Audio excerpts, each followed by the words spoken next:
Hello, welcome to the Crawford County Historical Society of Missouri Speaker Series. Our topic today is finding your family connections in Crawford County. What is genealogy?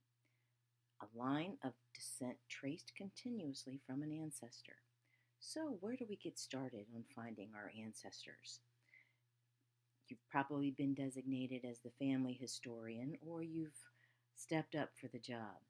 It's no easy task. However, gather all the family stories, write them down, record them, review old recipes from Grandma's recipe box. Generally, there are dates, sometimes names of people who have given the recipe, um, or even family traditions about that recipe. Also, look at family jewelry, old lockets or charm bracelets. They're clues to events and travel that your grandparents may have taken during their lifetime. And then, of course, the old photos are just a plethora of information. Just if nothing is written on the back, then it will be your job to then record who are these people so that the next generation will know who is in the photographs and what significance they have to your family. I suggest you get a notebook dedicated to your genealogy research. You'll come upon dates and names that you may not have time to research in that moment, but you'll want to go back to. So write those down because they'll be important to you in your research. One of the best things to do is to create an account online that will give you the opportunity to search for family documents. One that is free online, it's called FamilySearch.org. All you have to do is go in, sign up, or create an account.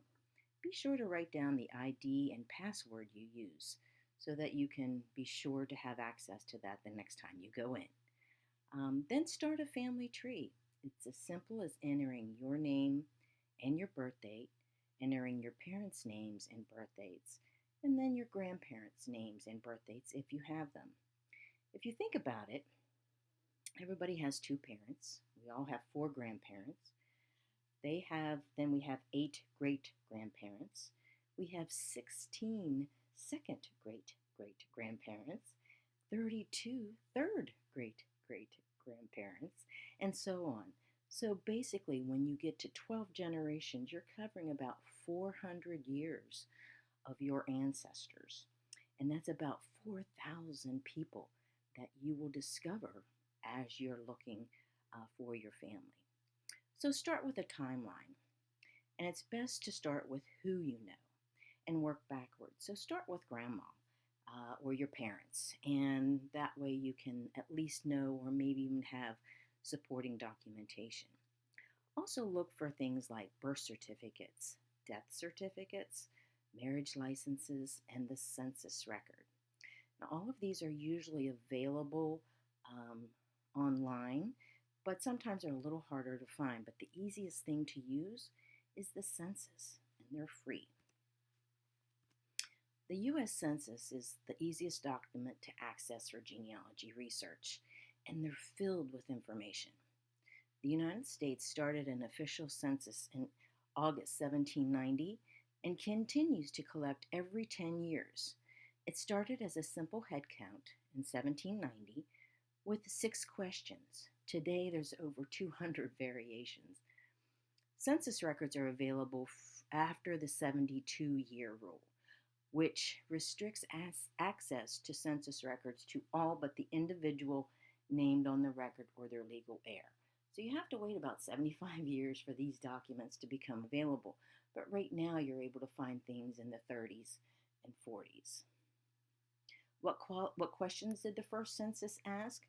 Well, in 1790, they asked for the head of household, or who the name of the family was, the number of free white males 16 years and up, including the head of the family, the number of free white males under the age of 16, the number of free white females, including head of family, number of all other free persons, and then the number of slaves within the household.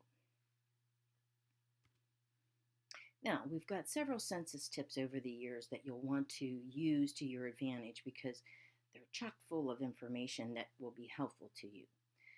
In the 1880, there is a section that is often overlooked, but it contained health information. And if you look in the area of lines 16 through 23 in the 1880 census, right here you're going to see the health information. And this includes things like, were they blind, deaf and dumb? Were they insane? Were they crippled or maimed? So all of these indicate or may help you find other records. So there may be hospital records, asylum records, state health records, or disability records on file for this person if you see those items selected. And this was one of the only census to provide that type of information. Then in 1900, there was actually a very valuable piece of information, and that was the precise birth information. And it recorded both month and year of the birth of the people in the household. Now, why does this matter? It is the key to like church baptismal records, birth certificates, newspaper announcements, birthdays mentioned in social columns. So this is very important. Plus, it was one of the only times that you would be able to see the date of the person's birthday. Now, if you're looking for somebody specific, you might want to expand your searches. Don't look for the exact dates. Look 3 months before or even 3 months after for their birth date. A lot of times people lied about their age. However, there were times they just didn't know what their age was. There was no supporting documentation of when they were born, and sometimes they were born at home. Also in the 1900 to the 1910 census, there was a child mortality clue. Now this one's heavy, but it's important. These children would be lost to history other than these two columns. Now the precise birth is on column number 9 and 10. And they ask mothers who were on the census, how many children have you given birth to? And how many children are still living? So those two columns can tell you, maybe that infants who had died and they were never recorded in the census. So this is a great indication to then look for cemetery records. If you don't have a record of a lost child, look for death certificates, obituaries, the church burial records, or even funeral home records. On a death certificate, even if it's an infant, it will tell you what funeral home handled the arrangements or the burial. Also check local newspaper archives for children obituaries. That may be the only place you'll see where that child may have existed. Some newspapers printed that list of children obits at the very end of the year as well. Also in 1910 through the 1930 census, there was a gateway to military history and Civil War service records. This was one of the first ones to show that type of information. And if you're looking for a Civil War veteran, this particular census, you would be able to then find those. In section 20 and 21, it would show you the veteran information. And look for codes. In the 1910 census, it would be UA-UN for Union and the CA-CN for Confederate. Then in the 1930 census, column 31 was marked with just a CW for Civil War. Now, this information, again, is very valuable when you're looking for pension applications, military service records, possibly hospital records, GAR memberships, Confederate veteran records, and soldier home records. So this can be quite a clue to finding who served in the military during the Civil War and what side they were on. Also during this time, there were a lot of immigration clues. Every census from 1900 to 1930 asked about immigration years. People often gave different years in different censuses. So as you see them, write them down, write them all down, because families didn't always arrive together. So it could have very well been half the family came one year and the other half came the next year. But each year opens up possibilities. You'll see passenger lists, border crossing records, ship manifests, port records, and alien registration forms. So, again, this is important because you would be able to see where people were born and what year they came to America. Also, the census also created a path to citizenship. So, down here in the bottom corner, you'll see here is where you would indicate whether they were still an alien and are filing for uh, citizenship, or were their papers already filed with a PA? And then an NA means they were fully naturalized. So you'll also be able to tell in the same census the mother tongue, where they were born, the mother or the country of origin. So all of this information unlocks new record sets, such as petition for naturalization, final certificate, or I'm sorry, citizenship applications, court records, witness affidavits, passport applications. Before 1922, when a man became naturalized, he could bring up to 10 people with him on that one naturalization document. So keep in mind, if John Taylor came by, he might have had a family of 10 with him, and they all became naturalized citizens as well. Census tips from 1900 to 1930. Um, these were also indicators of property ownership. So if you looked at lines 25, 26, 27, and 28, these will indicate whether or not your ancestor owned or rented their property. This would also unlock some great records as far as deeds, tax lists, property maps, mortgage documents, fire insurance, court records, or even estate inventories. So this could be, again, a treasure trove of information just contained right here. Now, the 1940 census. Finally, we know who's talking. So when the census taker went around to these homes, chances are if someone wasn't home, they would ask the neighbor, do you know the people next door? Or what do you know about them? So sometimes the people giving the census worker the information wasn't necessarily a family member or even lived in that household. So they were maybe making an assumption or, again, really didn't know. So in this particular census, there is a tiny little X beside the person who gave the information.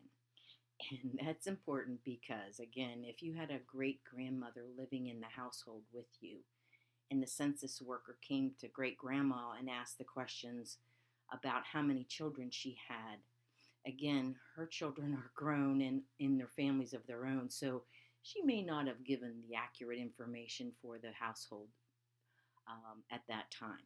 So, again, it was a great indicator to see who was giving the information. And again, you can kind of take it with a grain of salt how accurate it may have been. Now, there are tons of free genealogy sites out there, and the one I mentioned to you earlier was the FamilySearch.org. It is free and it will compile your family records for you, so it's a great way to get started. The other one is the Crawford County Library District here in Crawford County offers a free heritage quest, which is a kind of a searchable version of Ancestry, and it's free as long as you have your Crawford County Library card. You can log in to crawfordcountylibrarydistrict.org and go to Heritage Quest. Here you can search the free library version of Ancestry.com. Also, the records that we looked at today, all the Ancestry, the census forms that we saw today are free online. So if you want to get a closer look at what's on those forms and what questions were being asked, this link will take you to the census forms that you can just download them right onto your computer or phone. And then we have findagrave.com. This is a great site if you're looking for burial records, or if you're going to a cemetery and you want to know if your family member is there. This site also shows photographs of the cemetery, a lot of times directions how to get there, and provide a lot of information that otherwise you would spend hours searching for. Legacy.com is similar to newspapers.com, but you can do some searching on old obituaries and things like that. And then, of course, the Library of Congress, which is similar to newspapers.com, have all of the local newspapers and articles from all the way back into the 1700s. So there you can find, if you're willing to sort through all of that, you can find a treasure trove of information as well. And then, of course, there's subscription services. If you are from Northern Ireland, there is a great group called the ABC Foundation of Northern Ireland, and they help you connect with your family from that area. I personally had a connection to Northern Ireland and met my cousin who, through Ancestry, our DNA matched. So now we have made a connection, and it's really a powerful site. So if you have a Northern Ireland connection, I highly recommend checking that one out. And of course, Ancestry.com. It is a worldwide genealogy service. It is a subscription service. Now, I've used it before. I don't pay for the subscription every year, but once a year, I usually get it for a few months just to do some research. And if that's the case, you can do that. You can keep your family tree open for free, and you can still do research on Ancestry. So you might want to consider just having or getting a short time, maybe a month subscription to Ancestry, because you do have access to death certificates, birth certificates, and documents you may have trouble finding. And then, of course, myheritage.com also offers a subscription service, and most everybody offers a free trial that you can actually go in and give it a whirl for free for a couple of weeks. So if you have any questions, I would love to hear what you have to say about your genealogy and your past. But we thank you, and the Crawford County Historical Society will continue providing information or speaker series such as this one. So we hope you enjoyed it. Have a great day.